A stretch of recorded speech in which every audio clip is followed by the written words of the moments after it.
America और Iran दोनों मुआहिदे के करीब होने के दावे भी कर रहे हैं, लेकिन जमीनी सतह पर झड़पें भी जारी हैं। क्या हम ये समझे कि सीज फायर की डेफिनेशन अब चेंज हो चुकी है? क्योंकि पहले इसराइल जिस तरह सीज फायर की खिलाफ वर्जियां करता रहा है और अब अमेरिका की जानिब से भी वही अमल किया जा रहा है। जी देखिए, सीज फायर तो ऑब्वियसली मैं समझता हूँ कि जब से हुआ है उसके बाद कुछ ना कुछ उसकी खिलाफ वर्जियां होती आई हैं। लेकिन आज हम जब बात कर रहे हैं तो हम बहुत ही मुस्बत खबरें देख रहे हैं। मेरी कुछ बात भी हुई है बहुत जी जी। करीबी लोगों से जो कि इस प्रोसेस के करीब हैं, इस्लामाबाद में भी और वाशिंगटन में भी। और मैं आपको ये बता सकता हूँ कि इवन स्विट्जरलैंड में जहाँ पे ये तमाम बात की जा रही है। तो जी। ऑफ कोर्स कतर का भी इसमें बहुत कलीदी किरदार है। हम्म। हमारे प्राइम मिनिस्टर शहबाज शरीफ साहब ने बिल्कुल कंफर्म कर दिया है आपके विद इन नेक्स्ट 24 आवर्स जो है इलेक्ट्रॉनिक साइनिंग भी हो जाएगी। आई मीन ऑब्वियसली ये पिछले 2 या 3 माह जो है हम सब के लिए एक तजब्जुब का सा समा रहा। पहले तो जंग के हालात थे, उसके बाद सीज फायर हुआ, फिर वायलेशंस होती रही, फिर आज सुना डील होने वाली है, कल सुना डील होने वाली है।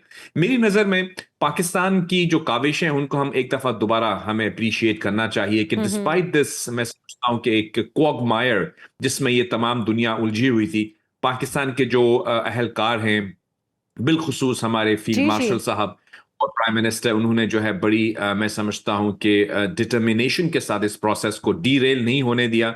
बहुत सारे स्पॉयलर्स भी थे, बहुत सारे फैक्टर्स थे जिसकी वजह से ये मामला जो था वो पेचीदा हो जाता था, फिर उसको सीधे रास्ते पर लाते थे, फिर वो उतर जाता था। हमारे जो इंटीरियर मिनिस्टर हैं, आप जानती हैं, 3 या 4 दफा जी जी तेहरान बिल्कुल। खुद गए। और अब मैं आपको ये कंफर्म कर सकता हूं कि काफी मतलब एफर्ट्स के बाद अब मुझे लगता ही है कि एक जामे जो है इसका हम्म। लाहे अमल भी तय पा चुका है और अब एग्रीमेंट के करीब हैं हम। लेकिन अभी भी मैं आपको ये कहता चलूं कि अमेरिका मेरी नजर में, और हो सकता है कि शायद कुछ लोग मेरे से एग्री ना करें, अमेरिका की तरफ से तो ऑफ कोर्स जो पोजीशन थी वो पहले दिन से बिल्कुल क्लियर रही। उन्होंने जो भी 2-3 उनके अजाइम थे या जो भी उनके जंग शुरू करना और उसके बाद जो अपना हुर्मुज के हवाले से जो उनके हम्म। तहफुजात थे वो वक्तन फवक्तन हमारे सामने आते रहे। लेकिन ईरान की तरफ से भी हमने देखा कि कुछ मामलात में वो गोल पोस्ट को बदलते रहे। लेकिन अब मुझे लग रहा है अभी भी अगर आप देखें तो उनकी तरफ से जो स्टेटमेंट आई है, ईरान के फॉरेन मिनिस्टर ने ये कहा है कि इस्लामाबाद एग्रीमेंट, इस्लामाबाद एमओयू जो है वो बहुत करीब तर है और हम इसके जी करीब बिल्कुल। आने वाले हैं। मेरी हम्म। इंफॉर्मेशन के मुताबिक हो सकता है कि गर्ची साहब जो हैं वो शायद या तो अगर ऑलरेडी इस्लामाबाद में नहीं आए तो शायद आज उनकी यहाँ पे भी आमद मुतवक्को है। आई अच्छा। Don't know hmm. वेदर मुझे ये शेयर करना चाहिए या नहीं, लेकिन बहरहाल अब तो मैं कह चुका हूं। तो हो सकता है कि अब तीर इस कमान तरह से की कोई निकल चुका, अब आप बात, कह सकते हैं।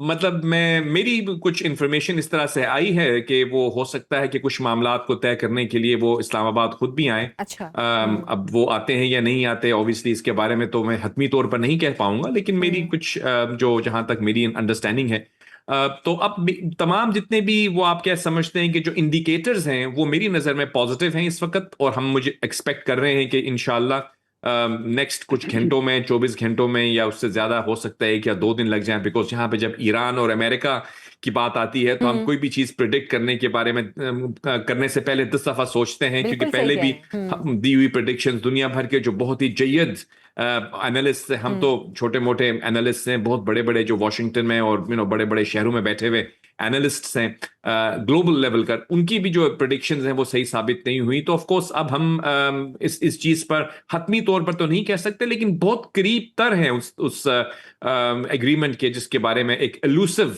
एग्रीमेंट जो कि हमेशा पिछले 3 महीने हम्म। से कभी हो रहा था, फिर रुक जाता था, फिर हो रहा था, फिर रुक जाता था। लेकिन अब मुझे लग रहा है कि हम उसके करीब हैं। आई होप कि दुनिया में भी और बिलखुसूस हमारे इस खित्ते में जो है वो स्टेबिलिटी का वो पेश खेमा साबित हो। और उसके हम्म। बाद हमें ये बताया गया है कि जब ये इलेक्ट्रॉनिक सिग्नेचर हो जाएगा तो उसके बाद मुज़ाकरात का एक और दौर जो है वो भी मुतवक्के है इस्लामाबाद में। तो प्रोसेस चलता रहेगा इंशाल्लाह। पीस बिल्कुल, एंड प्रोसेस तो स्टेबिलिटी रहे चलता इस खित्ते रहेगा में और तो इस ऑफ हवाले कोर्स। से दोनों जानिब से कहा भी जा रहा है कि ये सिर्फ मुज़ाकरात यहीं पे ख़त्म नहीं होंगे, इसके बाद भी एक दूसरा प्रोसेस भी मुज़ाकरात का होगा। आपने बिल्कुल ठीक कहा जावेद साहब। ईरान का जो कहना है कि यूरेनियम को कमज़ोर किया जा सकता है मगर ख़त्म नहीं, फिर क्या ईरानी मौक़िफ़ को हम एक कॉम्प्रोमाइज़ पोजीशन समझें या ये कहें कि ये मुज़ाकरात में तातुल की बड़ी वजह है ये? देखिए, थैंक यू वेरी मच, अच्छा सवाल है आपका। और मैं इस पे ये कहना चाहूँगा, अभी फैज साहब, मेरी तरफ से उनको सलाम, उन्होंने कहा कि ऑब्वियसली कुछ वालेकुम सलाम। ईरान की तरफ से अनसर्टेनिटी की स्टेटमेंट्स आ रही हैं। और आयशा आपकी सवाल में भी मुझे कुछ ऐसा इंडिकेट हुआ। देखिए लगता यूं है कि कुछ चीजें ऐसी होती हैं जब कभी भी डिप्लोमेसी की डिस्कशंस होती हैं या नेगोशिएशंस होती हैं, तो उसके दो मैं समझता हूं मौकिफ आपके सामने आते हैं। एक तो वो होता है जो कि आप डोमेस्टिक ऑडियंस के लिए स्टेटमेंट्स देते हैं, यानी उसको आप ये कह सकते हैं कि पोस्चरिंग होती है। आप अपनी जो आपकी कॉन्स्टिट्यूएंसी है, आपके अवाम को ये दिखाना चाहते हैं कि हम तो एक फातेह हैं और हमने बहुत ही स्ट्रांग पोजीशन से जाकर अपनी इस कामयाबी हासिल की है। लेकिन जब आप निगोशिएशन के टेबल पे आते हैं तो वहां पे आपकी पोजीशन मुख्तलिफ होती है। जी। तो मैं समझता हूं कि जो स्टेटमेंट्स जिनका जिक्र फैज साहब ने भी किया और कुछ मीडिया में भी आ रही हैं, हमें उनको इस वक्त इतनी ज्यादा अहमियत नहीं देनी चाहिए, क्योंकि जो हकीकत है वो ये है कि मामलात सेटल हो चुके हैं। मतलब they have already agreed on it. अब वो कहते हैं मुशावरत करनी है, रहबर से करनी है, सुप्रीम लीडर से करनी है, ठीक है, वो उनका हक है, वो कहें जरूर करें। लेकिन ये तो कल जहां तक मेरी अंडरस्टैंडिंग है, कल ये तमाम मामला तय होने के बाद जब कतर का डेलीगेशन वहां पे था, जब ऑब्वियसली उससे पहले प्रेसिडेंट ट्रंप ने जब थ्रेट किया था कि हम हमला करने वाले हैं, एक दफा उन्होंने किया भी, एक दो दफा बड़े स्ट्रॉन्ग अटैक्स हुए। उसके बाद हमने देखा कि कतर का डेलीगेशन भी गया, हमारे जो डिप्लोमैट्स हैं वो भी इस सारे प्रोसेस का हिस्सा रहे, और अल्हम्दुलिल्लाह मामला जो है वो दानिशमंदी के तौर पर जो है वो सेटल हुए।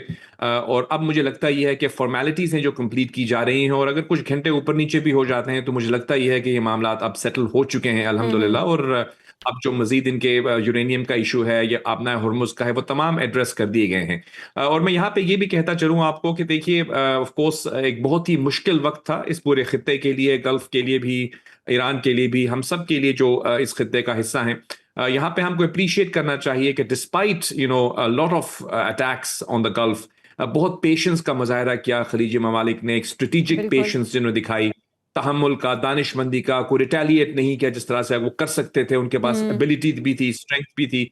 लेकिन वो मामलात को ठंडा करने में उन्हें अपना किरदार अदा किया। कतर ने, यूएई ने, सऊदी अरेबिया ने बहुत ही तहम्मुल मिजाजी से इस सारे मामले को देखा, डिस्पाइट द फैक्ट कि उनके ऊपर अनप्रोवोक्ड अटैक्स हुए। तो अब बिल्कुल ये ठीक है। तमाम मामलात को हमें पीछे छोड़ के आगे बढ़ना है, और हम लोग को देखना है कि इस खित्ते में अमन कैसे देरपा तौर पर इस्टेब्लिश किया जा सकता है। पाकिस्तान की जो काविशें हैं, मैं सेकंड करूंगा फैज साहब की बात को।